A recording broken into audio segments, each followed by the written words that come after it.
Hello, everyone, and welcome to today's webinar, The Power of Dairy and Whole Grains, Gearing Up to Celebrate World School Milk Day. So as many of you know, September 29th is World School Milk Day, and we're hoping through this webinar that will provide you with information and resources to help you educate students and celebrate dairy foods and those foods that go along with dairy and are so important to the school meal program, like whole grains. My name is Leslie Shirey, and I am a registered dietitian with the General Mills Bell Institute of Health and Nutrition, and I will be your moderator and host for the webinar today. Just a few things before I present our speakers, our amazing speakers that we have for today. This webinar is being sponsored by our General Mills Convenience and Food Service team and our Bell Institute of Health and Nutrition, which I am a part of. Our Convenience and Food Service team provides students with nutritious options from brands kids love to help ensure they're well fed and ready to learn. And if you're not familiar with the Bell Institute of Health and Nutrition, we are a team, a dedicated nutrition group at General Mills, and our mission is to be the source of health, nutrition, and wellness expertise. Before we begin today's program, I just want to cover a few housekeeping matters. So as noted from the chat, the webinar is being recorded. The recorded webinar, along with the presentation slides, will be available on our General Mills Convenience and Food Service website. At the end of today's webinar, we will have a Q&A period. You can submit questions at any time during the webinar by using the chat feature located on the lower left-hand corner of your screen. After the webinar concludes, you will receive an email with links to the slides, the webinar recording, and continuing education credit certificates within the week.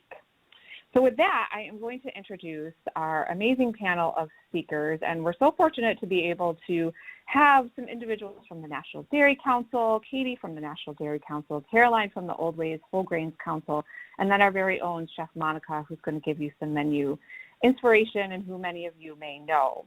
And let me just give you a little bit more on each of them. So Katie Baumbach is Vice President of School Nutrition for National Dairy Council. Katie has been with the dairy community since 2016 and is a registered dietitian nutritionist and credentialed school nutrition specialist.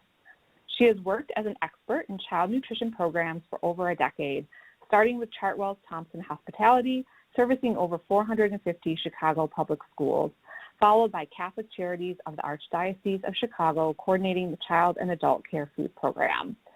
Katie manages collaborative efforts with the School Nutrition Association, Action for Healthy Kids, Food Research Action Center, and supports activations with USDA FNS. She also serves as a resource to the dairy community on school feeding programs and school nutrition. Katie has a Bachelor of Applied Health Science from Indiana University and completed her dietetic internship at Loyola University, Chicago. Next up, we have Caroline Suter. She is a program director of the Old Ways Whole Grains Council, one of the programs run by the food and nutrition nonprofit Old Ways based in Boston. She oversees the Whole Grain Stamp program and heads up the Whole Grain Council's educational and promotional activities, including Whole Grains Month, Whole Grain Sampling Day, and a biannual Whole Grains Conference. She is an active member of the International Whole Grain Initiative and chairs the International Working Group on Best Practices for Public-Private Partnerships and Communication. Caroline holds an MS from the Tufts University Friedman School of Nutrition Science and Policy and a BA from Smith College. And then lastly, we have Chef Monica Coulter. She is a General Mills dedicated K-12 culinary expert, and her role includes everything from identifying products and solutions that are a good fit for school feeding programs to developing recipes for kids' favorite menu items. Chef Monica's background in culinary arts, nutrition, and food science make her uniquely suited to work with K-12 food service. While her career began working with contract food management and fine dining in her native Kentucky, she later attended the Culinary Institute of America in Hyde Park, New York. While there, she worked in catering and as an associate cookbook editor and also filled in teaching classes in nutrition and sanitation. She also worked in sensory science and as a chef for a flavor company before joining General Mills in 2003. Today, Chef Monica loves combining her passion for healthy foods with figuring ways to support busy operators and staff in their mission to feed children. So for today's webinar, here is the outline of what we are going to cover. I'll go through the objectives of what we hope you take out of this webinar. I'll turn it over to Katie, who's going to talk about the power of dairy for students. Caroline will touch on whole grains and the power of whole grains for students. Then we'll put it together to talk about some menu solutions for dairy foods and whole grains. I'll touch on one easy solution, and then I'll turn it over to Chef Monica, who's going to give you some great ideas on how you can pair dairy foods and whole grains within your own menus. We'll have some time for Q&A, and then we will wrap up at the end. So for the objectives, going back one, what we hope you take out of this webinar is to be able to outline the benefits of dairy foods and whole grains for students and ways the school meal program can help students achieve daily recommendations, illustrate innovative ways schools promote dairy foods and whole grains and encourage students to choose more of these nutrient-rich foods in their meals, summarize the benefits of whole grain-rich cereal and milk and how this combination can help students achieve dairy, whole grain, and nutrient recommendations, and then apply menu solutions and recipes for dairy foods and whole grain. So with that, I'm going to turn it over to Katie, who's going to talk about dairy in the school meal programs and the power of dairy for students. Katie. Thanks, Leslie. It's an honor to be here today, and I'm excited to share dairy's nutritional benefits and the critical role of school meals in helping students reach their recommended 3 servings of dairy every day. I will also be highlighting different innovative ways that schools can introduce dairy within their menus. But before we get there, let's start with the basics. The most recent dietary guidelines for Americans recognizes that dairy foods play an important role in healthy eating patterns, all the way from infancy and throughout adulthood. Dairy is classified as its own food group, in addition to fruits, vegetables, grains, and protein. The daily recommendations for dairy are outlined in the table at the bottom right. You can see for children 2 to 3 years old, they should be consuming 2 cups of dairy every day. For children 4 to 8 years, they should be consuming 2.5 cups. And children 9 and older, which also includes teenagers and adults, should be consuming 3 cups of dairy every day. The dairy group includes fat-free and low-fat milk, cheese, and yogurt, along with the lactose-free versions of milk, cheese, and yogurt, and fortified soy beverages also fit within the dairy category. I do quickly want to touch upon lactose intolerance, which is a type of food sensitivity.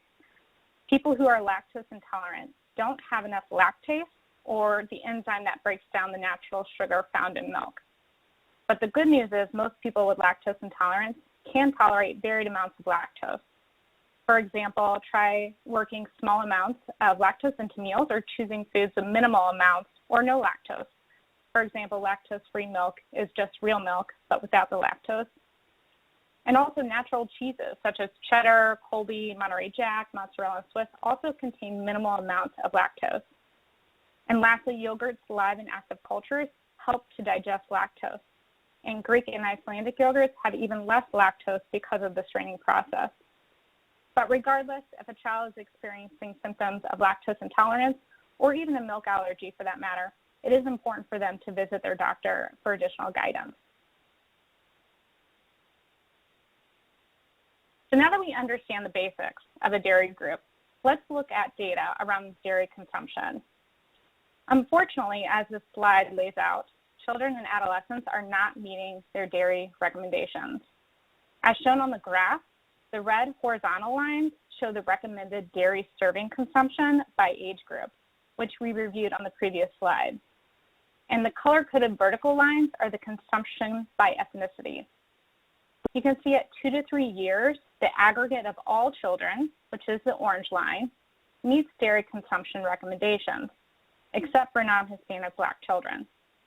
But something significant happens between ages 3 and 4 that continues throughout childhood and adolescence, where all ethnicities are consuming lower than the recommended amounts of milk and dairy servings, with the largest consumption gap being among non-Hispanic Black children, Asian children, and Mexican Hispanic children, showing that communities of color consume dairy in lower, less adequate amounts. It is important to mention that dairy foods are not the only food groups that are consumed by children and adolescents. Children are also falling short on vegetables, fruits, and whole grains. With dairy consumption falling below the recommendations by the age of 4, the milk provided at school is ever more important. A recent study found that 77% of daily milk intake for low-income children comes from school meals.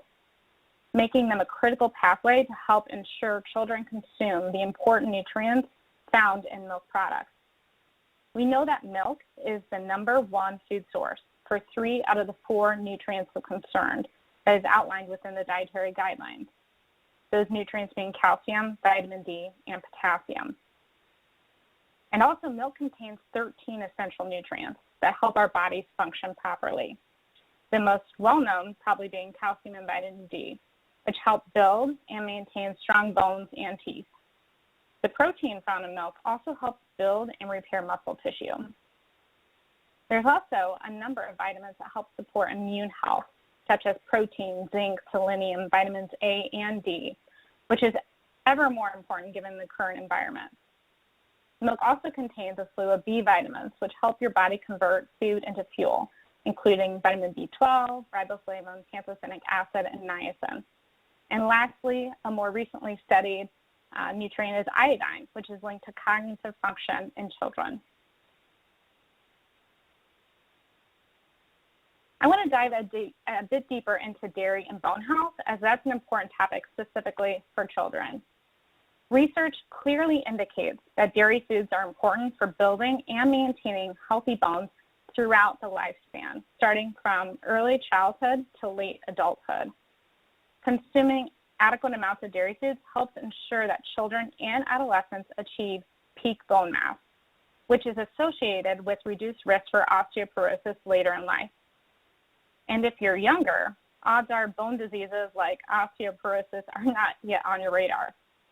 But osteoporosis is a disease that is impacted by what you do when you're young. What you do in the first 30 years of your life sets a stage for your peak bone mass and outlook for adulthood and later in life. Fortunately, we know taking steps early in life can help prevent issues later on. So making sure you, your family, your students get the recommended number of daily dairy servings is part of supporting your bone health. And along with the dietary guidelines for Americans, other leading health organizations recommend eating dairy foods to achieve peak bone mass.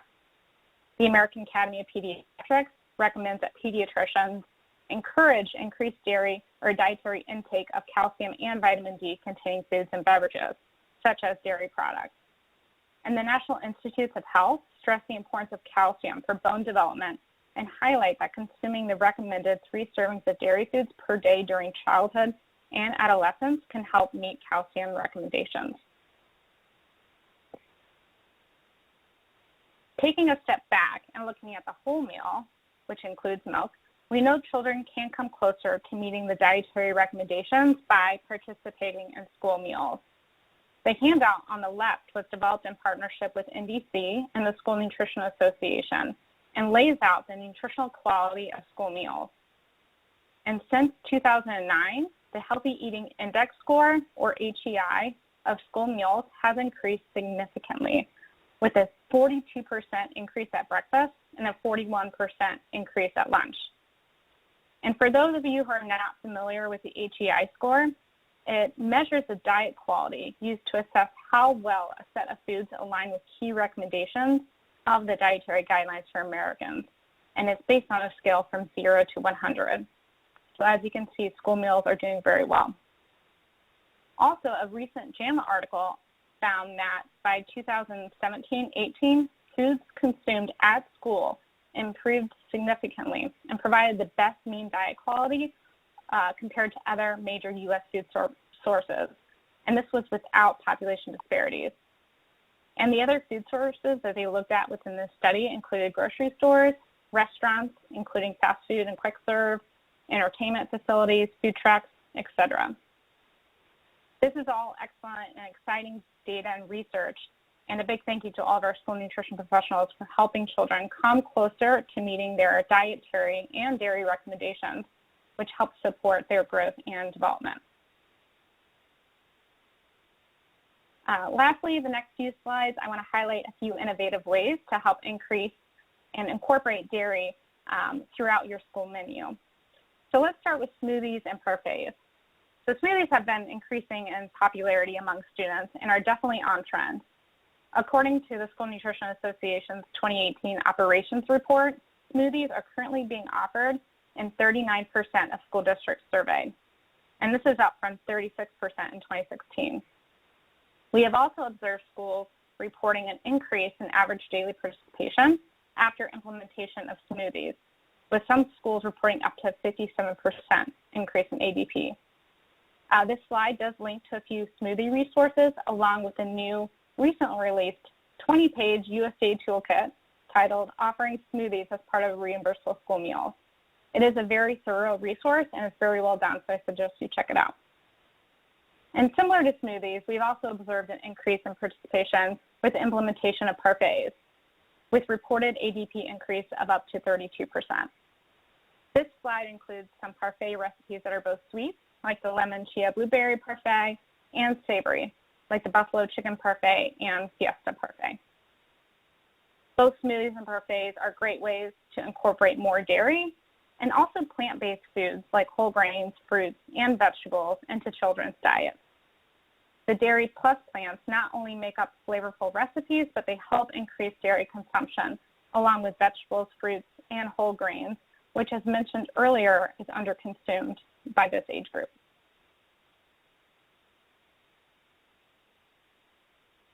Coffee and hot chocolate programs have also become quite popular. The example in the middle is a social media post in a high school in Florida that implemented a custom coffee kiosk with each coffee containing 2 ounces of coffee, 2 ounces of flavor, and 8 ounces of milk. You can see it's mostly milk with a little bit of coffee. And they experienced a 9% increase in ADP over the previous year after implementation. And this is just one example of a coffee program. And some of the benefits include, one, the milk in the coffee provides nutrients missing in teens' diet, which we mentioned earlier, such as calcium, vitamin D, and potassium. And also, schools can create an on-campus gathering place for students versus off-campus coffee shops. Data does show that 37% of 13 to 18-year-olds drink coffee beverages daily. So why not offer them as a healthy coffee beverage at school?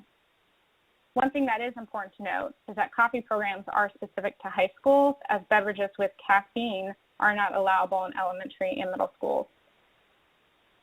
The hot chocolate programs are also on the rise as a hot beverage. Schools simply heat up their current chocolate milk and serve it warm.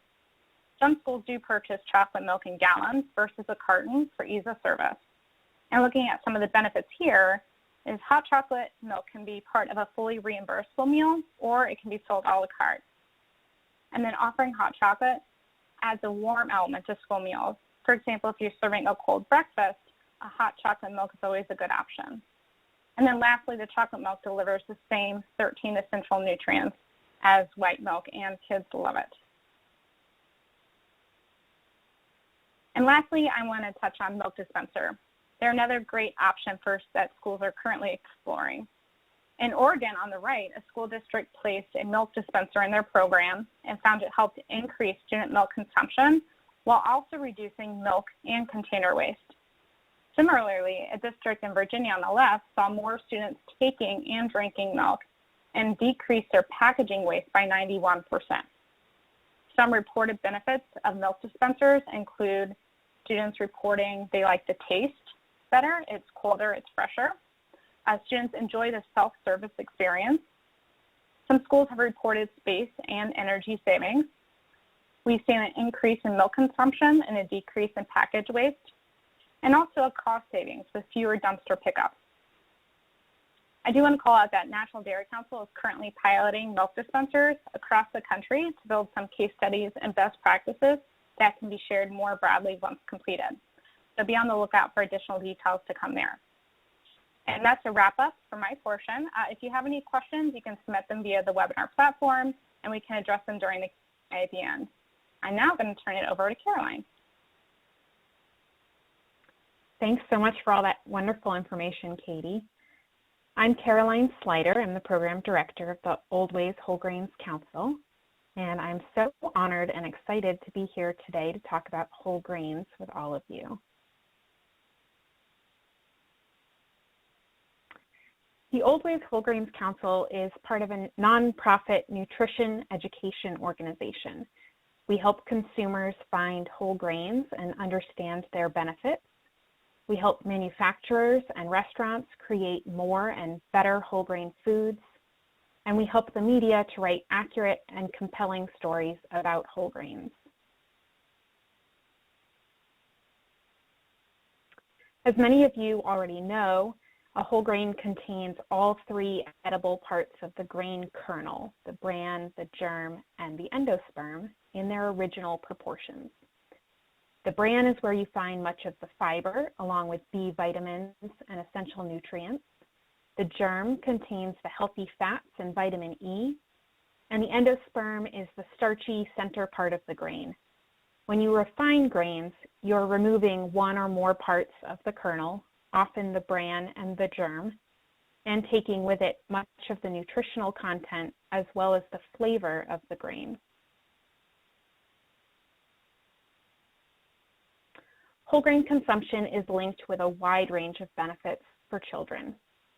Studies have shown that it's associated with lower levels of serum insulin, which indicates healthier blood sugar management, less body fat and healthy BMI, lower systolic blood pressure, lower LDL cholesterol, and better reading fluency and comprehension for students. Of course, the benefits of whole grains are lifelong, so getting students hooked on whole grains helps to instill long-term habits for good health.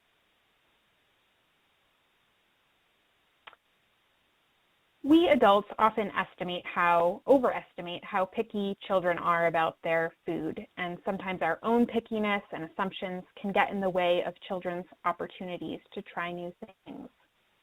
Research shows that it takes adults many more exposures to a new food before deciding that they like it than it does for children.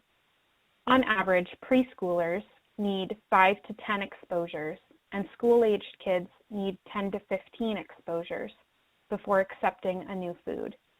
Compare that to over 20 exposures for the average adult. Childhood is actually the best time to teach healthy eating habits and familiarize children with the flavors and textures of whole grains. After all, we know that children who eat whole grains regularly tend to carry these habits into adulthood. The U.S. dietary guidelines recommend that children, adolescents, and adults take at least 50% of their grains whole. However, consumption levels fall far below this recommendation. Only about 13.5% of the grains consumed by children are whole grains. And just for reference, adults only make about 16% of their grains whole. It's clear that there is a big opportunity here for us to better support children's whole grain intake. Whole grain rich requirements, first implemented in 2012 to 2013, were meant to do just that, to help close the gap. In order for a food to qualify as whole grain rich, at least 50% of the grain must be whole, and the remaining grain must be enriched. When implemented in 2012, 100% of grain foods that were served in school meals had to be whole grain rich, which meant that at least 50% of the grain served in schools would be whole grain, in line with the dietary guidelines recommendations. In 2018, this rule was rolled back so that only 25% of grains had to be whole, but this change was later overturned by the courts. Current guidelines require that all grain foods served in schools must be whole grain rich, so 50% whole grain, but the government is allowing school waivers due to the challenges of COVID.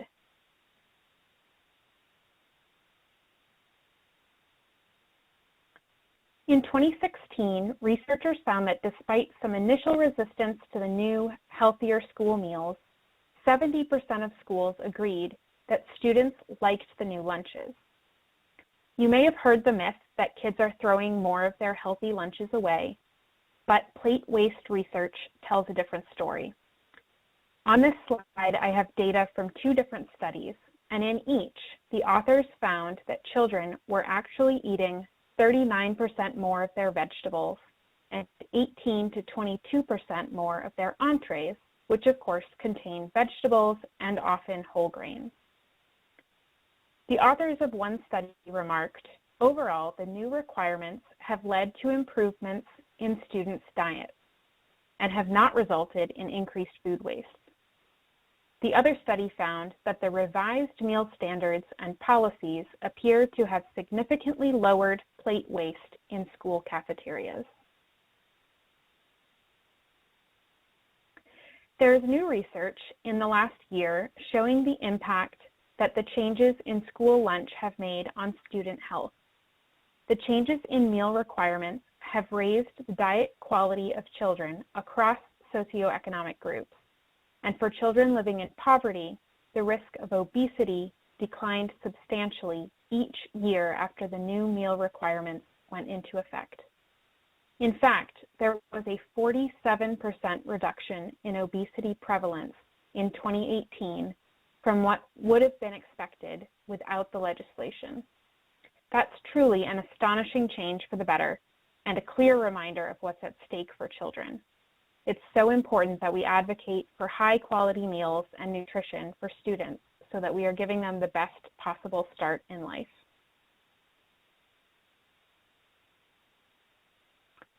In addition to improving overall health, the new school meal requirements have been shown to drive whole grain consumption in particular. The percentage of grains consumed as whole grains at school rose from a measly 4% in 1994 to 21.5% in 2014. Children on average now eat more whole grains at school than at home. In 2011 to 2012, just before the new school meal requirements began, 1 in 4 students consumed whole grains at school. In 2013 to 2014, a year after the new requirements had gone into effect, that figure rose to 1/2 of students consuming whole grains at school. Another study shows that students who eat school breakfast every day consume more whole grains, more fiber, more dairy, and more calcium than those who don't eat school breakfast.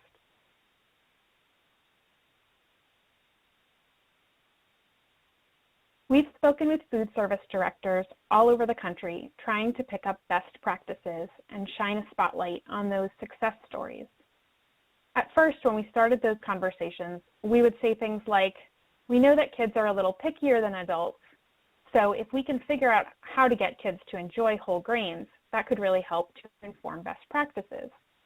And right off the bat, we were corrected. I don't think kids are picky, we just make them that way, one food service director told us.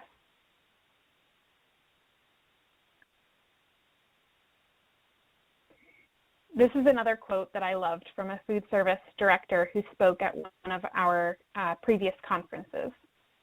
If we don't give kids an opportunity to try new healthy things, they will never try new healthy things.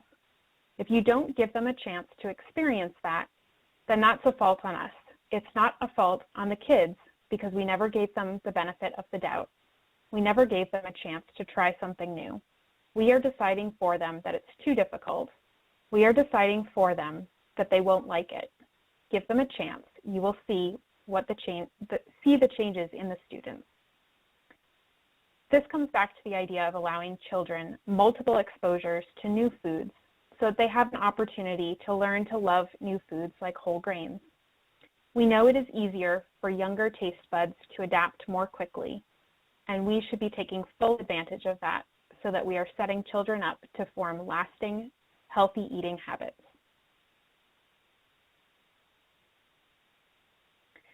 Children's gradual embrace of whole grains is no accident. It is the result of thousands of hardworking people across the country who allow kids the dozens of taste tests needed to feel comfortable with a new food. We know so many educators who are incorporating more food lessons into the classroom or daycare setting and finding that children are extremely receptive. To help cultivate a palate for healthy whole grain foods, a Food Corps member I spoke with conducts taste tests and leads a lesson in every class. Additionally, for every taste test, the kids make posters and do fun activities about the featured food. In general, introducing whole grain versions of kids' favorite foods is an easy place to start. This extends to pizza, pasta, bread, hamburger buns. If you're looking for activities to do with children, we have resources and printable activity pages on our website, wholegrainscouncil.org, that can help get you started. For those of you working with younger children, or those of you who have younger children at home, another fun resource that we released a few years ago is a whole grain song. It's a short, fun little song that was actually created by 2 Grammy Award-winning artists. And free on our website, you can download the MP3 files, sheet music, lyrics, and even accompanying lesson plans that we created. If you go to our website, you will find this under the Resources tab, or you can just search Whole Grain Song on our site.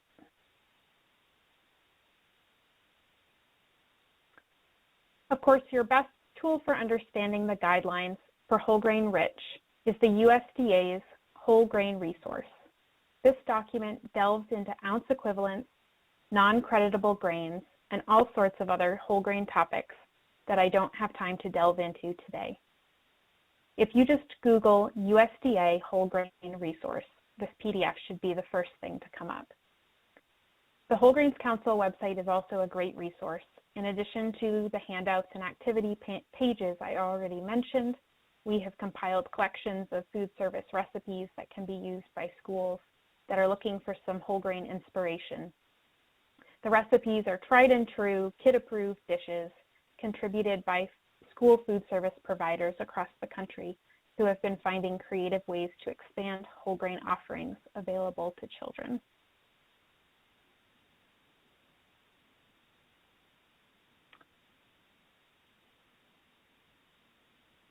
So, sorry, I think I missed a slide that I was expecting to see. If you have any other questions, please feel free to reach out to me directly. Thank you so much, and I'm going to turn it back over to Leslie. Thank you, Caroline and Katie. Great information and resources and tips. So we're going to kind of put it together here to talk about some menu solutions for dairy foods and whole grains in school meals.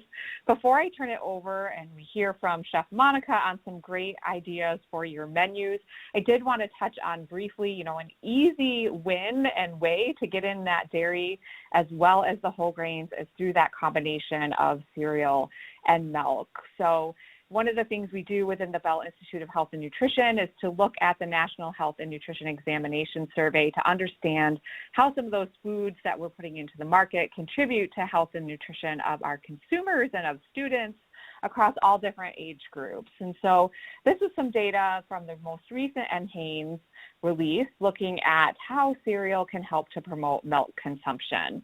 And so this chart that you're looking at, you can see that in teens who eat cereal, over 70% of their daily milk consumption is from that combination of cereal and milk. When we look at younger age groups from 2 to 12, about 50% of their daily milk intake comes from that combination of cereal and milk. And so you can see how cereal can really help to promote that milk consumption.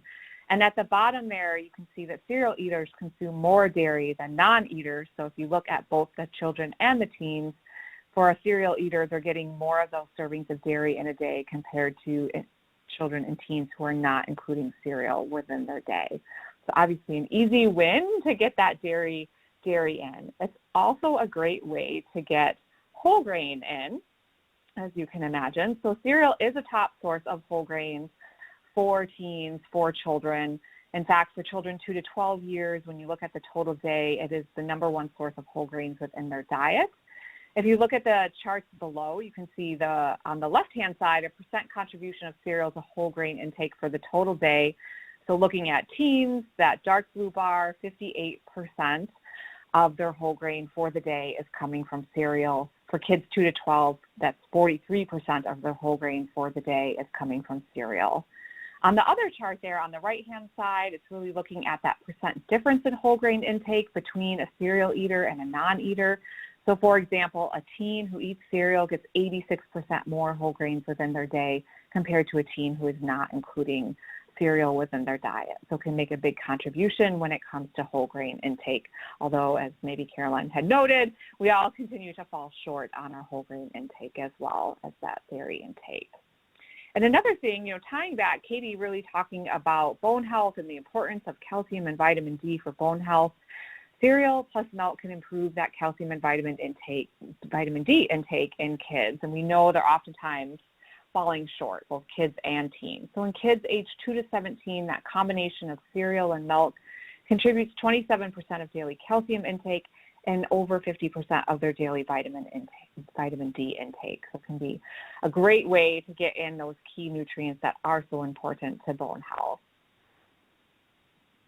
And then we also see that cereal eaters tend to have higher diet quality. So when we look at the diet quality of a cereal eater versus a non-cereal eater, we see that someone who eats cereal gets more fruit intake. We talked about those of the higher whole grain intake, the higher dairy intake, and they also tend to get less sodium, refined grains, and saturated fat. And these all align with the recommendations that we see being put forth within the dietary guidelines. So an easy win through whole grain cereal and milk. And now we're going to hear from Chef Monica on some other amazing ideas of getting dairy foods and whole grains within the school meal program.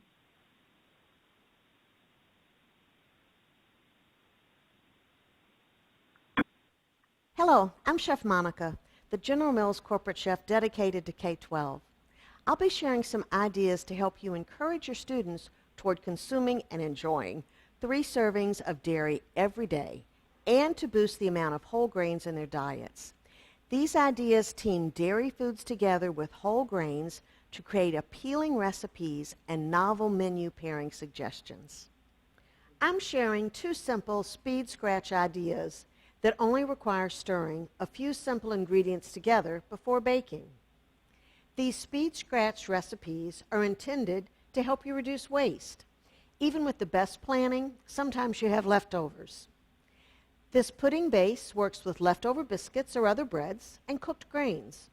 Traditional puddings are made with sugar, butter, cream, eggs, refined grain products, and maybe a little fruit.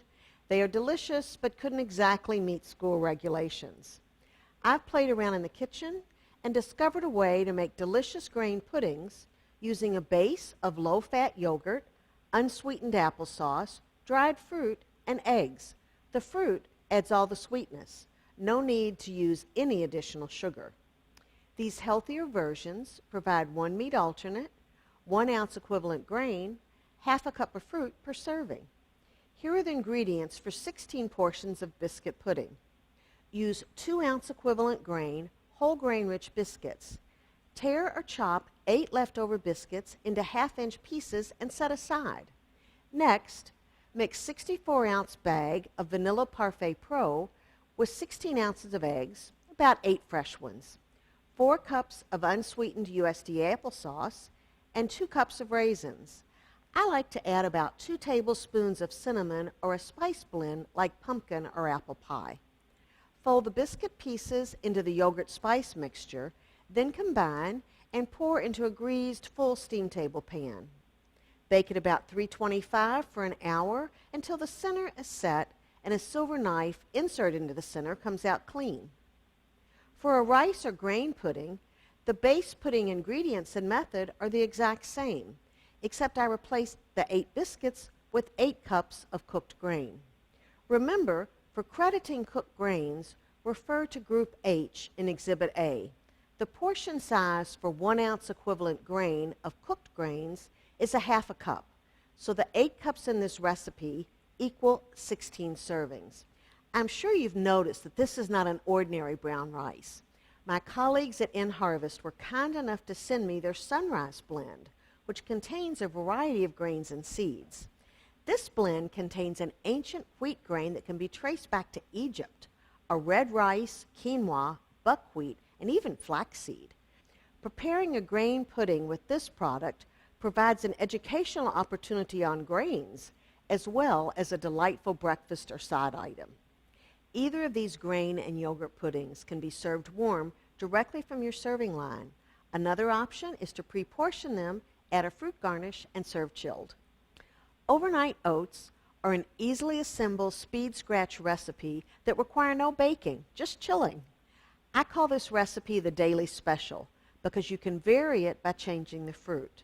For 16 servings, I combine 16 ounces of uncooked quick oats, 8 cups, 64 ounces of yogurt, 4 cups of juice, and 4 cups of canned, frozen, or fresh fruit. That math makes it pretty easy to see that each serving will provide 1 ounce of whole grain, 1 meat alternate from the 4 ounces of yogurt, and a half a cup of fruit. Once everything is stirred together, refrigerate it overnight so that the oats soften and the flavors blend. For service, portion into cups and service with additional fruit as garnish. Parfaits. Crisp and crunchy, ready-to-eat whole grain-rich cereal combined with creamy yogurt and sweet, colorful fruit create a menu favorite that can be served all across the day. Plus, parfaits work really well with school regulations. With 1 ounce of grain, 4 ounces of yogurt, and a half a cup of USDA commodity fruits, parfaits easily fit into 12 or 14 ounce cups and check the boxes for meal components at every serving occasion. For the grain portion, you can add 1 ounce equivalent grain of granola directly to the parfait or serve it in an insert. One option is to serve just the yogurt and fruit in the cup and offer a variety of bowl-packed cereals so students can select their own and add cereals themselves. Another option is to serve the yogurt and fruit with cereal bar on the side. Parfait components can be served in a range of containers to keep your menu fresh and interesting. Yogurt bowls and banana splits are variations on the parfait theme. Bento boxes or other grab-and-go containers change the look of your offerings and can work for the array of ways and locations you are finding to serve your students. Here are menu pairing suggestions using cups of whole grain-rich cereal. Each of these cups contains 2 ounce equivalent grain serving. Cereal and milk are obvious choices for breakfast, but what about menuing for lunch or supper in some unexpected ways, as do-it-yourself meal kits for students?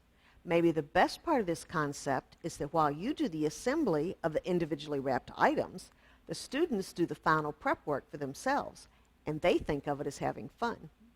The two ideas are for trail mix and a takeoff on nostalgic ants on a log. The ants on a log your students probably grew up enjoying was celery sticks with peanut butter and raisins.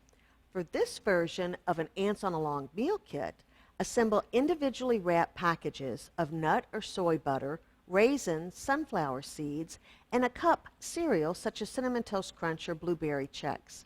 Complete the meal with celery and carrot sticks, milk, and fresh fruit. Your students can happily dip and enjoy the combination of flavors and textures any way they want. For the trail mix kit, lots of cereal flavors work, but the Blueberry Chex and the Cinnamon Toast Crunch are particularly fun. I've combined Blueberry Chex with dried cranberry sunflower seeds, and I like to add a tablespoon of mini chocolate chips. The chocolate and fruit flavors are so good together. This is what the trail mix looks like when your students have mixed it together. Remind your students to save some of the cereal in the cup to make cereal milk. Pouring milk into a little bit of cereal creates great flavored cereal milk. This is a trendy way to combine whole grains and milk, and a clever way to get students to drink their milk. The fun part about using Blueberry Chex? It turns their milk blue. Thank you for allowing me to share my ideas putting together dairy and whole grains. I hope you've enjoyed my ideas and gained inspiration for your menus. Wonderful. Thank you, Chef Monica. I think there were some great ideas in that video. So hopefully it gave you a little bit of inspiration for your own menus. Now we will move into the Q&A section, and I see that we did get some questions that came in. I think a couple for Katie, but please feel free to put in your questions as you think of them. And if we don't get to all of them, we'll make sure that we follow up with you afterwards as well. So one of the questions, Katie, I believe this one would be for you, regarding milk dispensers. How do you make sure students take the 8 ounces and not more or less? Do you have any insight that you could share there? Sure. Some schools, and an easy solution here, we suggest marking an example cup with a line around the cup at that 8-ounce mark and have that cup at the point of sale, so that way your staff can make sure that the students portion their 8 ounce of milk to fall within the reimbursable meal plan. And also to note, we are working with a new technology to portion out 8 ounces within the machine. So the students would simply push a button, and then an 8-ounce portion of milk would automatically fill the cup. But again, this is a new technology that we're currently testing out in schools. Great, thank you. And then I think another question just on the milk dispensers was, during COVID-19, is the milk dispenser safe for the students, or is this only for after we are back to normal? Yeah, so we actually did start a few pilots right before COVID started, and then obviously had to pause on them. But we are starting some back up come fall, and we're working directly with the local school to make sure we're following proper protocols. But there are a number of ways that we can make it safe, whether it's utilizing a glove for the lever or a napkin, or some students are pushing a cup against the dispenser so they're not touching the handle directly. And again, that new technology that we're working on with that dispenser is no touch. So if you put the cup directly under it, the 8-ounce portion would float into the cup. Great, thank you. And then it looks like there's some questions just around receiving the presentation, which, yes, you will receive this presentation afterwards. I'll touch on that here shortly. And also someone was looking for the reference for the smoothie meal sign, Katie, I think that you showed. She didn't see it on the USDA smoothie download, so that could be something that we can make sure they have as well. And it looks like people looking for some recipes that we can work with our team on as well to make sure that those are available. If there's other questions, please feel free to put them in the chat if you have them. I do see there was a question related to the perceptions around sweet cereals and chocolate milk, and how we kind of combat some of that. We do have some resources on our Bell Institute of Health and Nutrition website, as well as our Convenience and Food Service website, that talk about the value of cereal to nutrient intakes and whole grain intakes within kids and students. And one of the things we try to do is to encourage people to look at it from a nutrient density standpoint of thinking about, what is that entire food bringing to the diets of children or to other consumers that we work with. So thinking about, it really is a key source of a lot of different vitamins and minerals within children's diets. It's something that they love and they will eat as well. So, the whole quote around it's not nutritious unless they eat it. So this is a great way to get in those nutrients and that whole grain as well. But we certainly have some stats and facts on our Bell Institute of Health and Nutrition website that can be downloaded to think about whether they could be something that would be shared with students. Katie, I don't know if you would have anything to add from a flavored milk perspective. Yeah, I'll just add that the dietary guidelines and the American Academy of Pediatrics, they do recognize that a small amount of added sugars, which fall within the daily caloric limit, can be used to increase the palatability and appeal of nutrient-rich foods, such as flavored milk. So, if you look at that bigger picture that, Leslie, you were just pointing out, I think it's important to take that into consideration. And then also look at the research. We found that children who drink flavored milk, they consume more the nutrients of concern compared to non-flavored milk drinkers. And the flavored milk consumption is not associated with an increase in body mass index, or BMI, with children. So we're not seeing those adverse effects from the added sugar from a weight standpoint. Great, thank you. All right, if anyone has any other questions, please feel free to put them into the chat. Otherwise, we can kind of move on to share some of the resources that you'll be getting following this webinar. I'll just give it a couple minutes here.